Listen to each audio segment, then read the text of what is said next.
Hello everyone, welcome to only IAS. आज इस particular video में हम लोग बात करने वाले हैं कि जो हमारे प्रीलिम्स के क्वेश्चंस हैं, जिन क्वेश्चंस में हमें कुछ नहीं पता, फैक्ट्स के बारे में नॉलेज नहीं है, हमें क्वेश्चंस क्रैक करने के लिए लर्निंग नहीं है उस पर्टिकुलर क्वेश्चन में, उसको हम लॉजिक की हेल्प से कैसे तैयार करेंगे। How we will be cracking the same question by applying logic, right. आगे बढ़ने से पहले कुछ इन्फॉर्मेशन है यहाँ पे तेजस 2 के बारे में। हार्ड वर्क बीट्स डेस्टिनी, ये प्रीलिम्स का क्रैश कोर्स है 2022 के लिए। इसका एक बैच पूरा हो चुका है, ये दूसरे बैच में एनरोलमेंट के लिए है, जिसमें 250 से ज़्यादा घंटों के आपको वीडियो लेक्चर्स का एक्सेस मिलेगा। 15 जीएस के और 4 सीसेट के फुल लेंथ टेस्ट मिलेंगे। वीकेंड्स पे डाउट सेशन होगा। एनसीईआरटी के इंपॉर्टेंट टॉपिक्स को कवर कराया जाएगा। प्रीलिम्स में एलिमिनेशन मेथड और जो स्ट्रैटेजी है उसके बारे में एक्सप्लेनेशन दी जाएगी। देन 500 डेज के सब्जेक्ट वाइज करंट अफेयर्स जो हैं लेक्चर्स, उनका आपको एक्सेस मिलेगा। टॉपिक बेस्ड टेस्ट भी होंगे। प्रीलिम्स के स्टडी मटेरियल का भी आपको एक्सेस मिलेगा। अगर आपको इसमें एनरोल करना है तो आप इस नंबर पर कॉल कर सकते हैं या फिर ईमेल आईडी पे अपनी क्वेरी डाल सकते हैं, और वीडियो को एक्सेस करने के लिए video.onlyias.in पे जा सकते हैं। चलिए आगे बढ़ते हैं। क्या होता है, कई बार 100 क्वेश्चंस अगर प्रीलिम्स में आते हैं तो लगभग 35 क्वेश्चंस ऐसे रहेंगे जिनके बारे में कुछ पता ही नहीं होगा। तो उन क्वेश्चंस को लॉजिक की हेल्प से, रिस्क टेकिंग एबिलिटी से और प्रेजेंस ऑफ माइंड से, इन तीनों के एमलगमेशन से उन क्वेश्चंस को हमें सॉल्व करना होता है, राइट। तो कुछ एग्जांपल्स की मदद से हम समझ लेते हैं कि क्वेश्चंस कैसे होंगे। उससे पहले देखते हैं कि कुछ कैचिंग पॉइंट्स रहते हैं हमेशा, ऐसे क्वेश्चंस जो कि कई बार फैक्ट से नहीं सॉल्व हो पाते, लॉजिक से सॉल्व हो जाते हैं। अब उनके लिए कैचिंग पॉइंट्स क्या क्या रहते हैं थोड़ा देखना पड़ेगा हमको। देखिए क्या होता है, कई बार क्वेश्चन में ना बहुत ही एक स्ट्रेंज फैक्ट दे देगा जो कि क्वेश्चन की जो हेडलाइन है उसी से मैच नहीं खाता। तो वहाँ पे हम उस स्ट्रेंज फैक्ट को पकड़ के एक ऑप्शन को एलिमिनेट कर सकते हैं एलिमिनेशन टेक्निक से।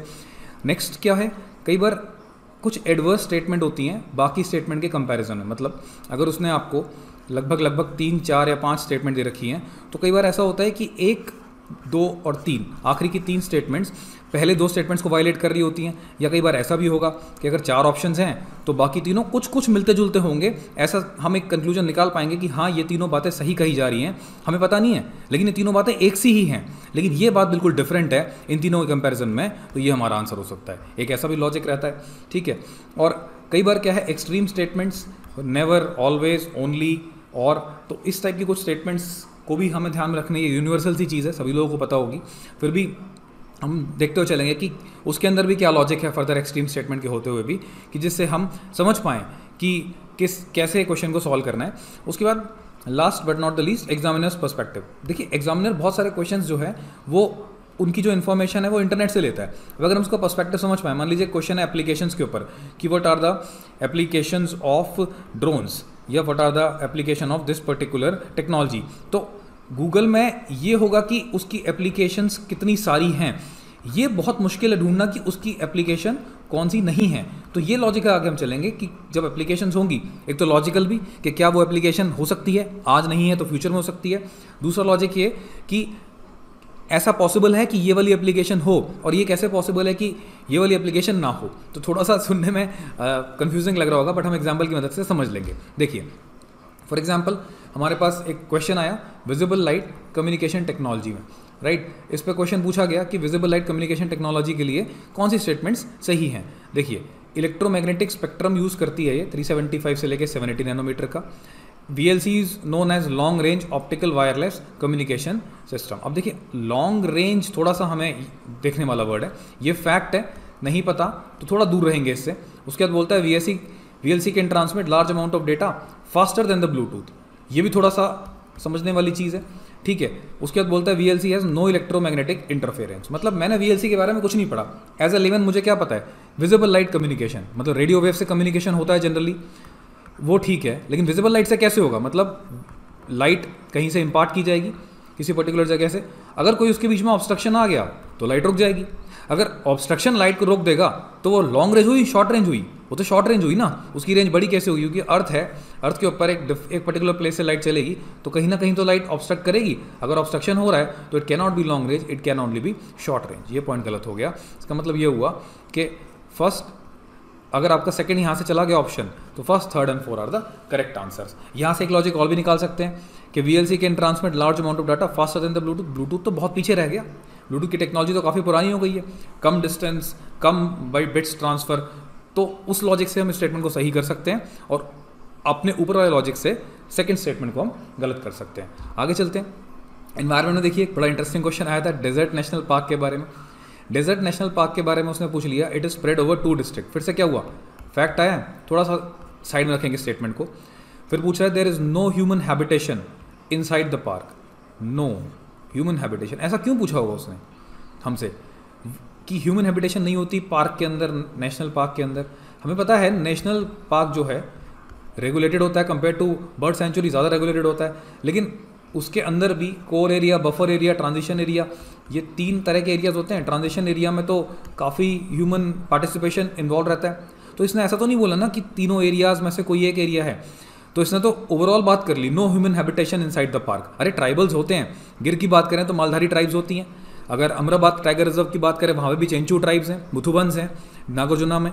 तो जब ट्राइब्स हैं तो ट्राइब्स कुछ ना कुछ तो रोल प्ले करेंगे ना, तेंदू पत्ते तो उठाएंगे, या फिर जो एनिमल्स हैं उनके वेलफेयर के लिए कुछ करेंगे। ट्राइब्स और एनिमल्स के बीच में एक रिलेशनशिप भी तो मिलती है, उनके बीच में एक साइलेंट रिलेशनशिप। तो अगर ऐसा पॉइंट है तो मतलब स्टेटमेंट 2 तो बिल्कुल गलत हो गई ना।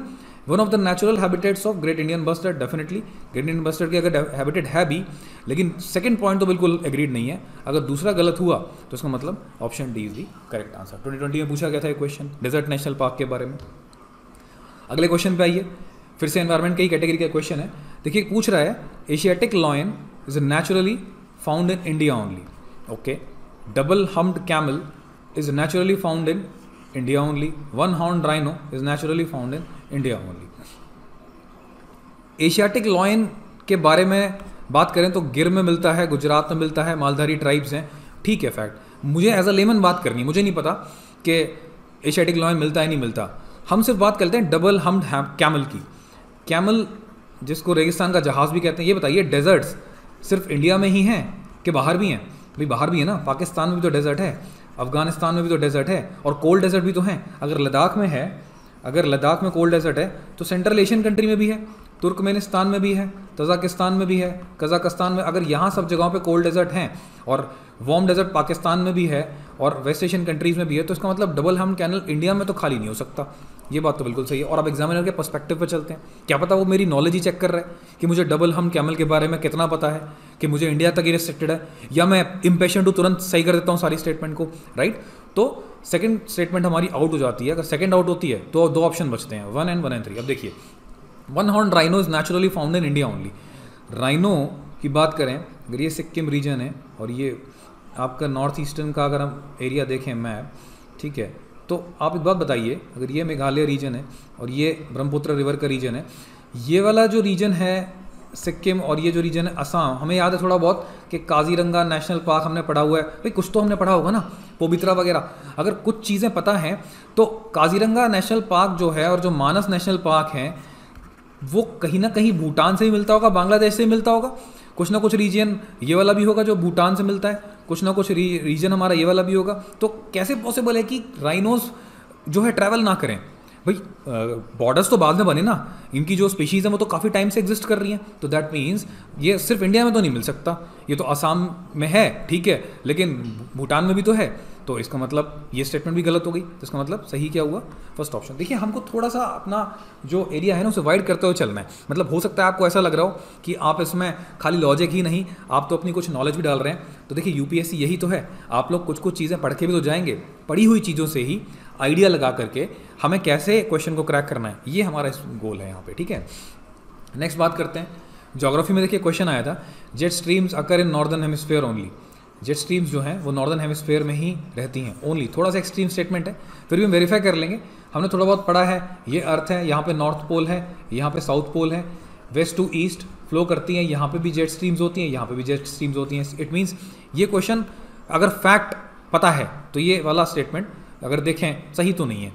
नेक्स्ट आइए, temperature inside the I of a cyclone is nearly 10 degree Celsius lesser than that of the surrounding. देखिए फैक्चुअल है, ध्यान रखेंगे भाई, थोड़ा बच के रहना, इससे फैक्चुअल है।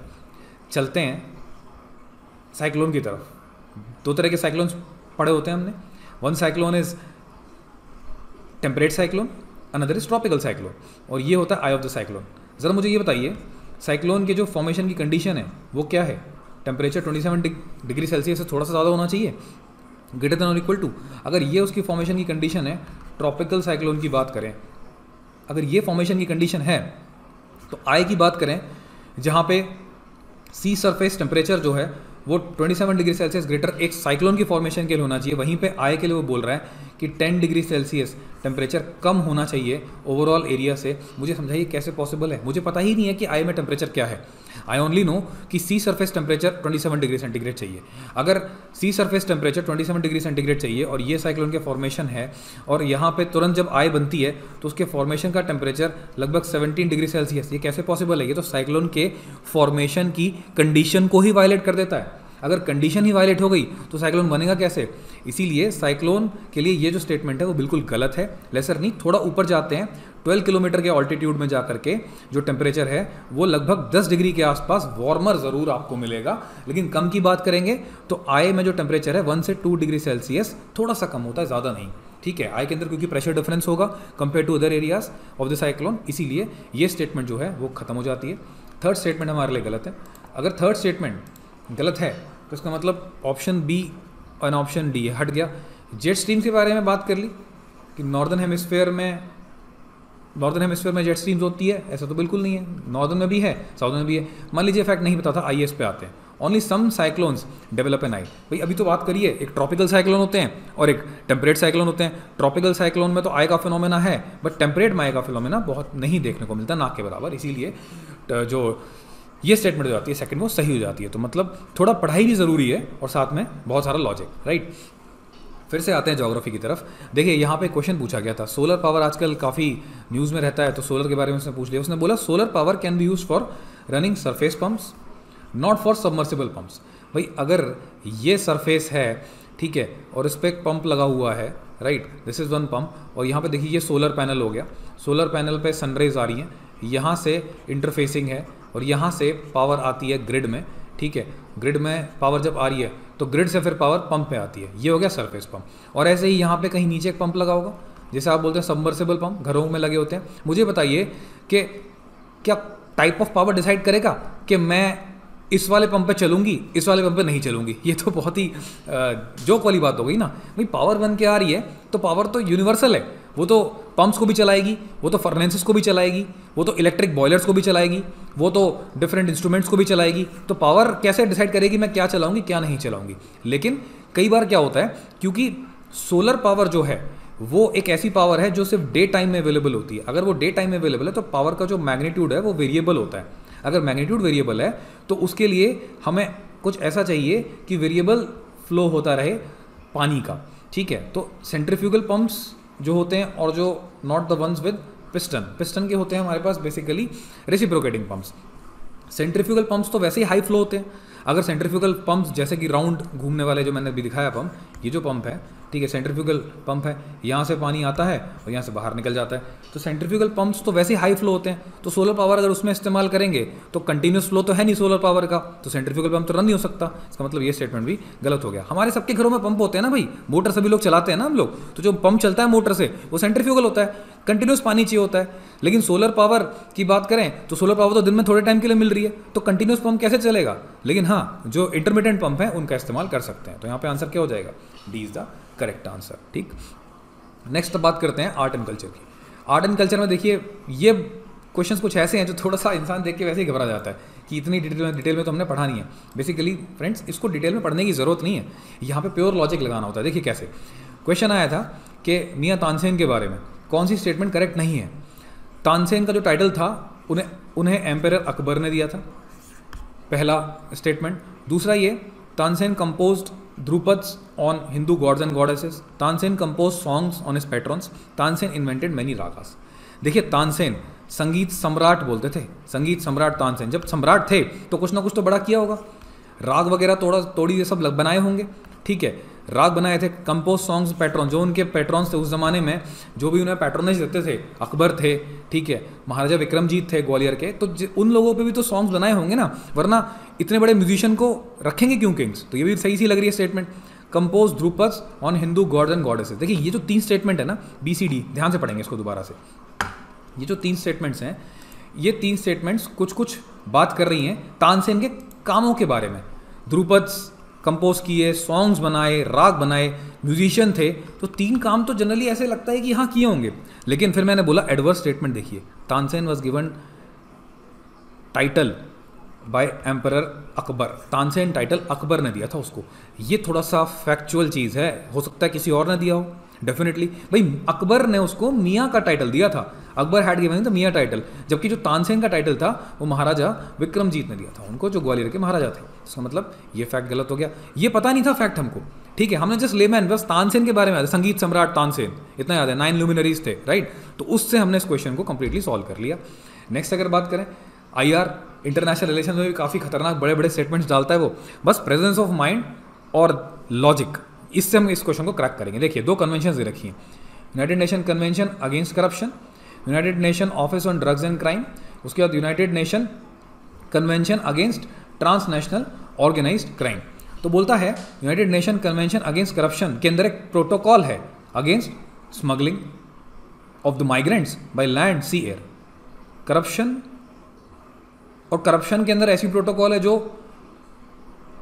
माइग्रेंट्स को स्मगल करा रही है, लैंड से, सी से, एयर से। माइग्रेंट को स्मगल कराना मतलब क्राइम, क्राइम मतलब बहुत बड़ा एक ऑर्गेनाइज्ड क्राइम, ठीक है ना। फिर से आइए, UNCAC is first ever legal, देखिए भाई फैक्ट है, सेकंड वाला फैक्ट है, United Nations office on drugs and crime is mandated by its member states to assist the implementation. Fact आ गया, थोड़ा सा फैक्ट्स बचेंगे, पहले और 3 में ब्रेनस्टॉर्मिंग करते हैं जल्दी जल्दी। देखिए फर्स्ट को पढ़िए ध्यान से, United Nation convention against corruption, और तीसरी कौन सी है, United Nation convention against transnational organised crime.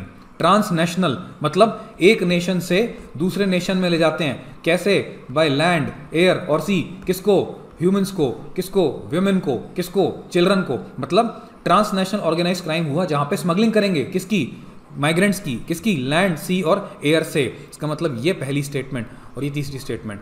Transnational organised crime बात करेगा स्मगलिंग की, और करप्शन जो बात करेगा वो बात करेगा inclusion of a specific chapter aimed at returning assets to their rightful owners from whom they had been taken illicitly, benami transactions, something like that. ये करप्शन की बात करेगा, ये बात, इसे बात करना चाहिए था यहाँ पे स्मगलिंग की या फिर ऑर्गेनाइज क्राइम की, लेकिन ये तो उल्टा दे दिया। तो पहली और तीसरी स्टेटमेंट्स को उसने क्या किया, उसने हिब्रिडाइज कर दिया, क्रॉस कर दिया। इसका मतलब ये दोनों स्टेटमेंट्स ही गलत हैं। बिल्कुल देखिए ध्यान से, ये दोनों स्टेटमेंट एक दूसरे के बारे में बात ही नहीं कर रही हैं। फर्स्ट जो है करप्शन जो है वो बात करेगा राइटफुल ऑनर्स को असेट्स उनके लौटाने की, और जो बात करेगा ऑर्गेनाइज्ड क्राइम वो बात करेगा अगेंस्ट स्मगलिंग की। इसका मतलब first and third are wrong, second and fourth are correct, and your answer becomes C. इस तरीके से हम इस क्वेश्चन को सॉल्व करते हैं। अब देखिए इसके अलावा कुछ क्वेश्चंस एप्लीकेशंस के ऊपर भी आते हैं। For example carbon nano tubes की क्या एप्लीकेशन है। देखिए यहाँ पे ना आपको, जब आप एप्लीकेशंस की बात करेंगे तो यहाँ पे आपको एग्जामिनर का माइंडसेट देखना है। जब उसने गूगल सर्च किया होगा तो उसने देखा होगा कि कौन सी एप्लीकेशंस किस चीज़ की हैं, ना कि उसने ये सर्च किया होगा कि which are not the application, ठीक है। तो can be use as a drugs carrier antigen हो सकता है, artificial blood capillary can be made into artificial blood capillaries, बिल्कुल बना सकते हैं। Biochemical sensors definitely. Carbon nano tubes are biodegradable, देखिए कार्बन है तो बायोडिग्रेडेबल तो होगा ना, फॉरेस्ट फॉसिल फ्यूल सब कार्बन ही तो हैं, तो आंसर क्या हो जाएगा यहाँ पे हमारा डी। Another more logic. देखिए फिर से बात करते हैं एप्लीकेशंस की। एप्लीकेशंस में आप लोग बहुत सारे क्वेश्चन देखेंगे, मैं फिर से और क्वेश्चंस का वीडियो बनाऊंगा, लेकिन यहाँ पे क्या है कि जस्ट 2 क्वेश्चन दिए हैं, बाकी क्वेश्चन आप खुद से देखना, मोस्टली क्वेश्चन सॉल्व हो जाएंगे आपके। For example spraying pesticides on a crop field, inspecting the craters of active volcano, collecting breath samples from spouting wells of DNA sample. देखिए यहाँ पे अगर बात करें तो तीनों ही एप्लीकेशंस हैं ड्रोन्स की। पूछ रहा है present level of technology which of the above activities can be successfully carried out using drones. Drones का यूज़ करके US ने, ये तो जनरल चीज़ है स्प्रेइंग वगैरह, इन क्रेटर्स को भी इंस्पेक्ट कर लिया है और वेल से सैंपल्स भी कलेक्ट किए हैं DNA के, ठीक है, ये न्यूज़ में था। लेकिन अगर लॉजिक से बात करें तो ड्रोन्स की जो एप्लीकेशन है वो तो काफ़ी ज़्यादा है ना यार। जब ड्रोन्स इतने डेवलप हो रहे हैं तो डेफिनेटली एग्जामिनर ने कहीं से जाकर के देखा होगा और चेक किया होगा कि हाँ वेल से भी इस्तेमाल कर सकते हैं सैंपल कलेक्शन के लिए, पेस्टिसाइड्स के लिए भी इस्तेमाल कर सकते हैं, DNA एनालिसिस के लिए भी इस्तेमाल कर सकते हैं। तो काफ़ी चीज़ों के लिए ड्रोन इस्तेमाल हो रहा है, डिलीवरी के लिए भी इस्तेमाल हो रहा है। ड्रोन्स को हम आजकल कोविड के टाइम में मॉनिटरिंग के लिए भी हमने इस्तेमाल किया था, तो आंसर क्या हो जाएगा डी। तो देखिए यहाँ पे फ्रेंड्स डिस्कशन का बस यही एक छोटा सा एम था कि आप जितने क्वेश्चंस हैं उनको लॉजिक से सॉल्व कर सकें। और भी नेक्स्ट वीडियोस बनाएंगे हम लोग जिसमें लॉजिक से क्वेश्चन को सॉल्व करेंगे, ठीक है। आप लोग ट्राई कीजिए, कुछ प्रॉब्लम्स होती है तो पूछ सकते हैं सभी लोग। सेशन देखने के लिए थैंक यू, नमस्कार।